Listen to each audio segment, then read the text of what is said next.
नमस्कार, स्वागत है आपका युवा मन की बात के एपिसोड 6 में। आज हमारी चर्चा का विषय है सेंसरशिप इन सिनेमा।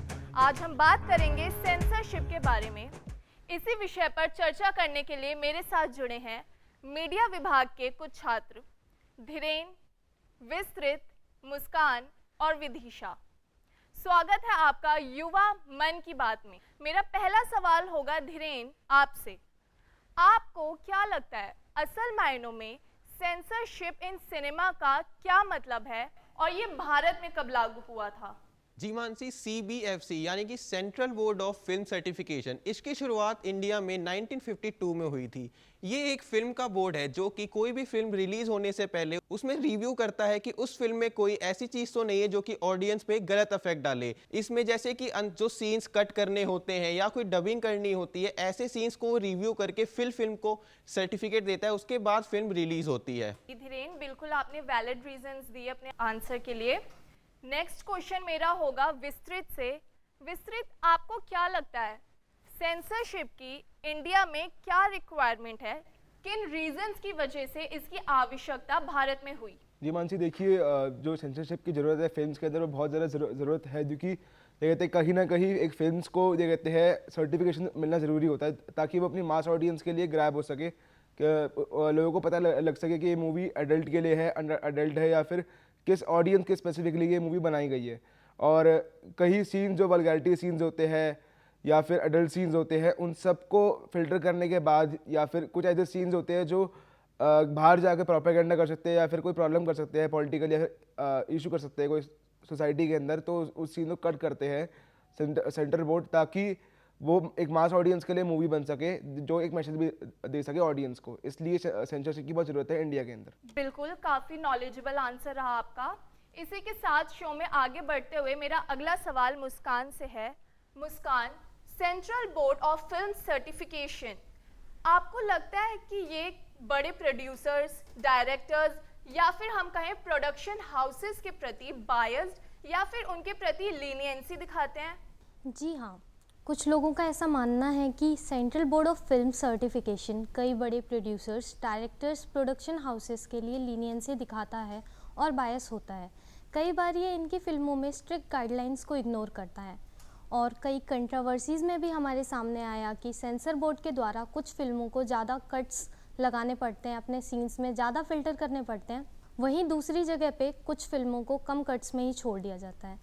वैसे तो यह एक सब्जेक्टिव मैटर है, ये कुछ फैक्टर्स पे डिपेंड करता है कि जैसे कि फिल्म का कंटेंट क्या है, वह किस कॉन्टेक्स्ट पे बेस्ड है, और साथ ही साथ बोर्ड मेंबर के क्या पर्सनल पॉइंट ऑफ व्यू हैं उस चीज़ को लेकर। बिल्कुल मुस्कान। विदिशा, आप हमें ये बताइए कि जिन वल्गर सीन्स या फिर हम कहें हार्मफुल कंटेंट को सेंसर बोर्ड कई बार सेंसर नहीं करता है, तो उस हार्मफुल या फिर वल्गर कंटेंट का हमारे देश के यूथ पर क्या असर पड़ता है, और अगर बुरा असर पड़ता है तो आप उन बुरे असर के बारे में हमें ब्रीफली बताइए। फिल्म में जो वल्गर और हार्मफुल कंटेंट जो सेंसर बोर्ड सेंसर नहीं करता, ये एक नेगेटिव इम्पैक्ट डालता है हमारे यूथ पर, और एक ऐसा इम्पैक्ट है उनके माइंडसेट पे क्रिएट करता है, जिससे ये एक इनएप्रोप्रिएट बिहेवियर उनकी लैंग्वेज को डिस्टॉर्ट करता है, सोसाइटी में एक नॉर्मलाइज करता है। धीरेन, मेरा अगला क्वेश्चन आपसे है। फिल्म्स ऑडियंस तक जो मैसेज या उन्हें जो दिखाना चाहती हैं, उनका मैसेज अफेक्ट होता है सेंसरशिप के वजह से? जी मानसी, बिल्कुल इसका इफेक्ट पड़ता है। जैसे कि अभी हम कुछ दिनों पहले हमने देखा था, आदि पुरुष जब रिलीज हुई तो सेंसर बोर्ड ने उनको सर्टिफिकेट दे दिया था, बट रिलीज होने के बाद फिल्म विवादों में फंस गई थी। तो फिर CBFC को, फिल्म निर्माताओं को निर्देश देना पड़ा कि उसमें फिर से उन्हें चेंजेस करने पड़ेंगे। फिर उन्हें कई जगहों पे डबिंग करनी पड़ी थी, सीन्स कट करने पड़े थे। इसीलिए इसका काफ़ी इफेक्ट ऑडियंस पे पड़ता है, जो कि कई मूवियों में देखा गया है। इसीलिए CBFC ने कई कैटेगरीज बना रखी हैं, जैसे कि U unrestricted, UA unrestricted with parental guidance, और एक होती है S जो कि है फॉर स्पेशल पर्सन, और लास्ट जो होती है A रेटेड मूवी, जैसे जिसका मतलब होता है एडल्ट। मेरा अगला सवाल विस्तृत से है।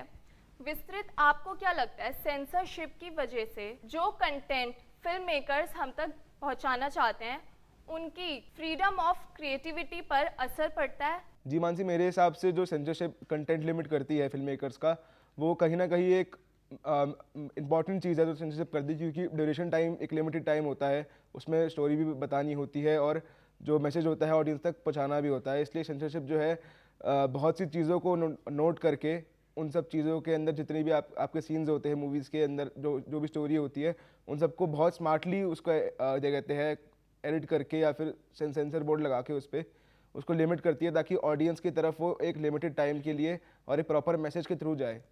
और रही बात फिल्म मेकर्स की कंटेंट लिमिट करने या फिर उनकी क्रिएटिविटी के ऊपर वॉल्यूशन या फिर कोई ऐसा प्रेशर करना, तो उसमें ये होता है जी हमारे यहाँ पर ये रहा है प्रॉब्लम कि क्या कहते हैं, क्योंकि बाहर की जो फिल्म्स होती है उनमें क्या कहते हैं काफ़ी ओपन होता है और काफ़ी लोगों को दिक्कत नहीं आती है डायरेक्टर्स को और फिल्म मेकर्स को अपने कंटेंट को लोगों को दिखाने में।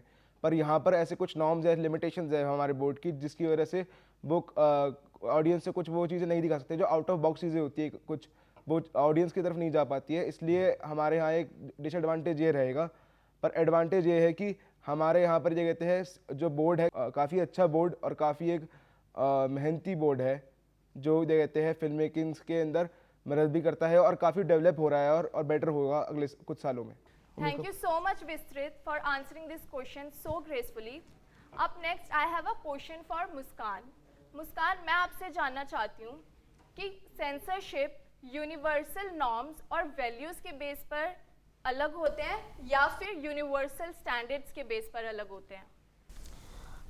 देखिए मानसी जी, सिनेमा में सेंसरशिप यूनिवर्सल स्टैंडर्ड्स के बेसिस पे रखना बहुत ज़्यादा मुश्किल काम है, क्योंकि हर किसी का अपना कल्चरल नॉर्म्स अलग होता है, हर देश की अपनी संस्कृति होती है एंड वैल्यूज़ होती हैं जिनकी हमें रिस्पेक्ट करनी चाहिए।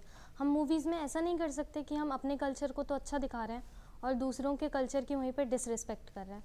बट कुछ ऐसे बेसिक प्रिंसिपल्स हैं जो यूनिवर्सल स्टैंडर्ड के बेसिस पे हो सकते हैं, जैसे कि violence, hate speech and exploitation. हमें इन चीज़ों से बचना चाहिए मूवीज़ में और एक बैलेंस मेंटेन करके रखना चाहिए। साथ ही साथ हमें cultural sensitivity and global standard को मेंटेन करके रखना चाहिए। बढ़ते हैं हमारे आखिरी क्वेश्चन की तरफ, जो है विदिशा से। विदिशा, मैं आपसे जानना चाहती हूँ कि as a youth, as a responsible youth of our country, हमारा क्या कर्तव्य है, हमें क्या करना चाहिए कि आर्टिस्टिक एक्सप्रेशन को भी हम प्रोटेक्ट कर सकें और सेंसिटिव व्यूवर्स को भी हम बचा सकें?